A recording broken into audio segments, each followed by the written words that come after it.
Hello നമസ്കാരം, welcome to Mollywood talks. ഏറ്റവും പുതിയ മലയാള സിനിമയായിട്ടുള്ള രേഖാചിത്രത്തെ കുറിച്ച് സംസാരിക്കാനാണ് നമ്മൾ ഇന്ന് വന്നിട്ടുള്ളത്. ഇന്നലെ രാത്രിയാണ് സിനിമ കണ്ടത്. ഇന്നലെ രാത്രി ആ ഒരു സിനിമ കണ്ടിറങ്ങിയിട്ടുള്ള ഒരു എക്സൈറ്റ്മെന്റിൽ റഷ് ചെയ്തിട്ട് ഒരു റിവ്യൂ പറയണ്ടെന്ന് വെച്ചിട്ടാണ് കാലത്തേക്ക് മാറ്റിയത്. പ്രീസ്റ്റ് എന്ന സിനിമയ്ക്ക് ശേഷം ജോഫിൻ ടി ചാക്കോ സംവിധാനം ചെയ്യുന്ന ആസിഫ് അലി, അനശ്വര രാജൻ എന്നിവർ പ്രധാന വേഷങ്ങൾ കൈകാര്യം ചെയ്തിട്ടുള്ള ഒരു ഓൾട്ടർനേറ്റ് ഹിസ്റ്ററി ഇൻവെസ്റ്റിഗേഷൻ ഡ്രാമ മൂവിയാണ് രേഖാചിത്രം. അപ്പൊ ഈ സിനിമയിലേക്ക് വരുമ്പോൾ ഇത് ഒരു പഴയ സിനിമയുടെ സെറ്റിൽ നടന്നിട്ടുള്ള ഒരു സംഭവം, അത് ബേസ് ചെയ്ത് ഈ കാലഘട്ടത്തിൽ നടക്കുന്ന ഒരു അന്വേഷണവുമാണ് കഥ പറയുന്നത്. ഈ ഒരു കഥയിൽ നിന്നുകൊണ്ട് എങ്ങനെയുള്ള സാധ്യതകൾ ഇവർ യൂട്ടിലൈസ് ചെയ്തു എന്നുള്ളതാണ് ഏറ്റവും എക്സൈറ്റ് ചെയ്യിപ്പിച്ച വിഷയം. സ്ക്രീൻ പ്ലേ അത്രയും ഗംഭീരമായിട്ട് എഴുതിയിട്ടുണ്ട്. സ്ക്രീൻ പ്ലേയുടെ ഒരു ചില പോയിന്റ്സ് ഒക്കെ ഇവർ എത്രത്തോളം റിസർച്ച് ചെയ്തിട്ടുണ്ട് എന്നുള്ളൊരു ഡെപ്ത് നമുക്ക് മനസ്സിലാവുന്ന രീതിയിൽ അത്രയധികം പഴയ പഴയ സിനിമകളെയും ആക്ടേഴ്സിനെയും അതുമായിട്ട് ബന്ധപ്പെട്ട കാര്യങ്ങളെയൊക്കെ ഒരു ത്രെഡിൽ ഇങ്ങനെ കണക്ട് ചെയ്ത് അതിലേക്ക് ഒരു ക്യാരക്ടറിനെ കൊണ്ടുവന്ന് ആ ക്യാരക്ടറുമായിട്ട് നമുക്കൊരു അടുപ്പം ഉണ്ടാക്കിയെടുത്ത് അത് ഭയങ്കര രസമായിട്ടാണ് അവർ സ്ക്രീൻ പ്ലേ ചെയ്തിട്ടുള്ളത്. ഈ കഥാപാത്രങ്ങളോട് ഒരു മാനസിക അടുപ്പം ഫീൽ ചെയ്യാത്ത പക്ഷം വളരെ പ്ലെയിൻ ആയി തോന്നുമായിരുന്ന ഒരു സ്റ്റോറി ആയിരുന്നു ഇത്.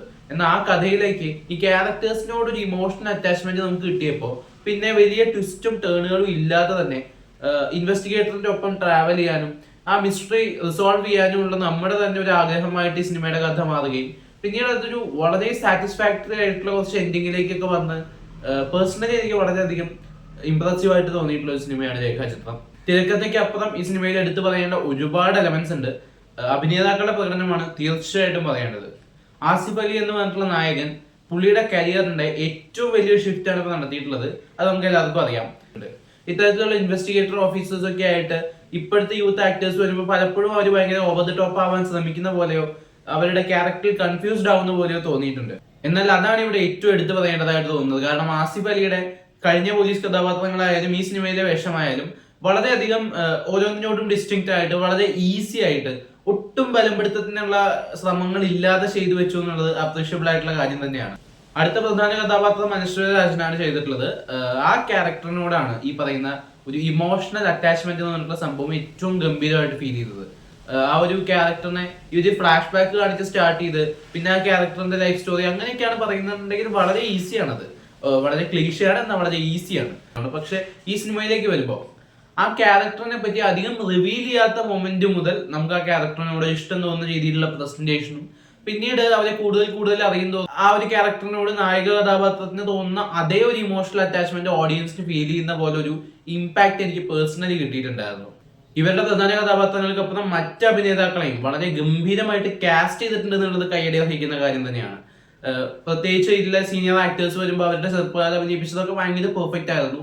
അതിൽ തന്നെ എനിക്ക് പേഴ്സണലായിട്ട് വളരെയധികം എടുത്തു പറയണം തോന്നിയത് ഈ സീനിയർ ആക്ടേഴ്സിനെയൊക്കെ അവർ യൂസ് ചെയ്ത ഒരു രീതിയാണ്. ഇപ്പൊ സിദ്ദിഖ്, മനോജ് കെ ജയൻ, ഇന്ദ്രൻസ്, പിന്നെ അങ്ങനെ കുറച്ച് പേരുണ്ട്. ഇവരുടെ എല്ലാവരുടെയും പേര് തന്നെ പറയുന്നത് പോലും സ്പോയിലർ ആയി പോകാൻ സാധ്യത ഉള്ളതുകൊണ്ടാണ് ഞാൻ ബാക്കി പറയാത്തത്.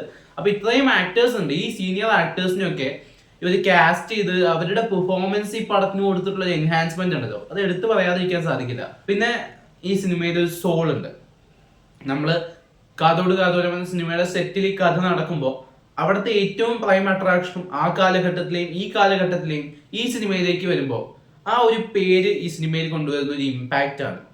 മമ്മൂട്ടി എന്ന് പറഞ്ഞിട്ടുള്ള ആക്ടറിനെ, ആ വ്യക്തിയെ ഈ സിനിമയിൽ ഉടനീളം ആളുടെ പ്രസൻസിനെ അവർ കൊണ്ടുവന്നിട്ടുള്ള രീതി ശരിക്കും ഭയങ്കര ഭയങ്കര എക്സലന്റ് ആയിട്ട് തോന്നിയ ഒരു സംഭവമായിരുന്നു. അതിൽ തന്നെ കുറച്ച് ടെക്നോളജീസ് ഒക്കെ അവർ യൂസ് ചെയ്ത സംഭവങ്ങളൊക്കെ ഉണ്ട്. ഇതൊക്കെ മാക്സിമം നിങ്ങൾ അതൊന്നും സോഷ്യൽ മീഡിയ വഴി ഒന്നും കാണാതെ പോകാൻ ശ്രമിക്കുക. കാരണം ഒരു വൗ ഫാക്ടർ നൽകുന്ന ഒരു എക്സ്പീരിയൻസ് ഉള്ള എലമെന്റ്സ് അതായിരുന്നു. ഒരു ക്യാരക്ടർ അദ്ദേഹത്തെ വിളിക്കുന്ന പേരും പിന്നീട് അത് ഒരു ഡയലോഗായിട്ട് വരുന്ന കാര്യങ്ങളും ഒക്കെ ഭയങ്കര ഇമ്പാക്റ്റ് ആയിരുന്നു. എനിക്ക് ക്ലൈമാക്സ് എന്ന് പറയുന്നത് ഒരു ലെവലിൽ അപ്പുറത്തേക്ക് ക്ലൈമാക്സ് ഇനി എങ്ങോട്ടാണ് നീണ്ടുപോകുന്നത് നമുക്ക് തോന്നുന്ന ഒരു മൊമെന്റ് ഉണ്ടായിരുന്നു സിനിമയിൽ. പക്ഷെ അവിടെ നിന്ന് അങ്ങോട്ട് പോകുമ്പോഴും എൻഡ് ചെയ്യിപ്പിച്ചൊരു പോയിന്റ് ഭയങ്കര സാറ്റിസ്ഫൈങ് ആയിരുന്നു. ടെക്നിക്കൽ ഘടകങ്ങളിലേക്ക് പോകുമ്പോഴും ക്യാമറ, എഡിറ്റിംഗ്, VFX എല്ലാം ഗംഭീരമായിരുന്നു. മ്യൂസിക്കൽ ഡിപ്പാർട്ട്മെന്റും വളരെ നന്നായിട്ട് ചെയ്തിട്ടുണ്ട്. കൂടുതലും ഈ കാതോട് കാതോരം സിനിമയിലത്തെ സോങ്സ് റിപ്പീറ്റഡ്ലി വരുന്നുണ്ട്. അത് സിറ്റുവേഷൻസിന് മാച്ച് ആവുന്ന രീതിയിലാണ്. അതിൽ തന്നെ നീയൻ സർഗ സംഗീതമേ എന്ന് പറഞ്ഞിട്ടുള്ള പാട്ട് ബാക്ക്ഗ്രൗണ്ടിൽ വരുന്ന ഒരു സീൻ എനിക്ക് ഭയങ്കര ഇമ്പാക്റ്റ് ആയിരുന്നു.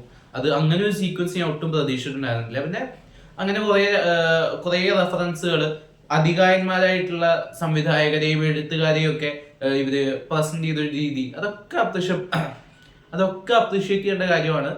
പശ്ചാത്തല സംഗീതം ഗംഭീരമായിട്ടുണ്ടായിരുന്നു. ഇത്രയൊക്കെ പറഞ്ഞു കഴിയുമ്പോൾ ഈ സിനിമയിൽ നെഗറ്റീവായി എന്തെങ്കിലും ഇല്ലേ എന്ന് ചോദിക്കുകയാണെങ്കിൽ എനിക്ക് പേഴ്സണലി ഫീൽ ചെയ്തൊരു കാര്യം, ഇതിലെ ചില ക്ലീഷേ എലമെന്റ്സ്, ഇപ്പോൾ ഒരു അന്വേഷണത്തിനിടയിൽ ആളുകൾ ഇങ്ങനെ കൊല്ലപ്പെട്ട് പോകുന്നു എന്നൊക്കെ പറയുന്ന ചില സംഭവങ്ങളൊക്കെ കുറേ ത്രില്ലർ സിനിമകളിലൊക്കെ നമ്മൾ കാണുന്നുണ്ട്. ഇതൊരു സീരിയൽ കില്ലിംഗ് ബേസ് ചെയ്തിട്ടുള്ള സിനിമയല്ല, ഇതൊരു വളരെ ഗ്രൗണ്ടഡ് ആയിട്ടുള്ള ഇൻവെസ്റ്റിഗേഷൻ ആണ്. അവിടെ നിന്നുകൊണ്ട് പോകുമ്പോൾ ചില ഇടങ്ങളിൽ അവർ വളരെ ഈസി ആയിട്ടുള്ള എലമെന്റ്സ് യൂസ് ചെയ്തതായിട്ട് എനിക്ക് പേഴ്സണലി ഫീൽ ചെയ്തിട്ടുണ്ടായിരുന്നു. അത് കുറച്ചുകൂടെ ബെറ്റർ ആയിട്ട് നോക്കിയിരുന്നെങ്കിൽ ഇത് ഒന്നുകൂടെ എക്സലന്റ് ആവുമായിരുന്നു. എന്നാലും ഇപ്പോഴും ഈ സിനിമ തിയേറ്ററിക്കലി കാണാൻ വേർത്ത് ആയിട്ടുള്ള സിനിമയാണ്. വലിയ ട്വിസ്റ്റുകളോ ടേണുകളോ എന്നാ പിടിച്ചോ സസ്പെൻസ് എന്ന് പറഞ്ഞിട്ട് സസ്പെൻസോ പ്രതീക്ഷിക്കാതെ വളരെ ഇമോഷണലി ഹോൾഡിംഗ് ആയിട്ടുള്ള വളരെ ഡീപ്പായിട്ടുള്ള ക്യാരക്ടറൈസേഷൻസ് ഉള്ള ഒരു നല്ല ഇൻവെസ്റ്റിഗേഷൻ ഡ്രാമ കാണാൻ താല്പര്യമുള്ളവരാണെങ്കിൽ തീർച്ചയായിട്ടും തിയേറ്ററിലേക്ക് കയറുക. രേഖാചിത്രം നിങ്ങൾക്കുള്ള സിനിമയാണ്. അപ്പൊ ഈ സിനിമയെ കുറിച്ചുള്ള നിങ്ങളുടെ അഭിപ്രായങ്ങൾ കമന്റ് ബോക്സിലൂടെ രേഖപ്പെടുത്തുന്നു വിശ്വസിക്കുന്നു.